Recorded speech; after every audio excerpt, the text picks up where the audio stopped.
সুন্নাহর অনুসরণ করলেন।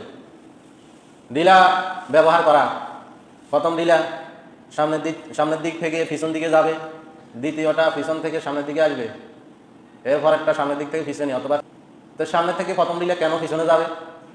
কারণ রাসূল সাল্লাল্লাহু আলাইহি সাল্লাম হচ্ছেন আমাদের শিক্ষক, বুইস্তু মুআল্লিমা, সারা জাহানের শিক্ষক মুহাম্মাদুর রাসূলুল্লাহ। তিনি হচ্ছেন বিজ্ঞানীদের শিক্ষক, তিনি হচ্ছেন সমস্ত মানব মণ্ডলীর শিক্ষক, তিনি হচ্ছেন সেরা ডাক্তার। কারণ বৈজ্ঞানিকেরাও রিসার্চ করে দেখছেন যে মুহাম্মদ সাল্লাল্লাহু আলাইহি সাল্লাম কেন সামনের দিক থেকে প্রথম ডিলা ব্যবহার করতে বলেন। নারীদের সেন্সিটিভ জায়গা,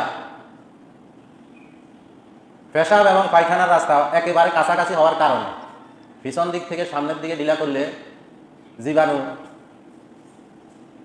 থাকতে পারে এবং লিভার হওয়ার সম্ভাবনা থাকে। লিভার সবচেয়ে বেশি নারীদের হয়, লিভার সমস্যা হয়, লিভার নষ্ট হয়ে যায়, লিভারের রোগ নারীদের বেশি হয়।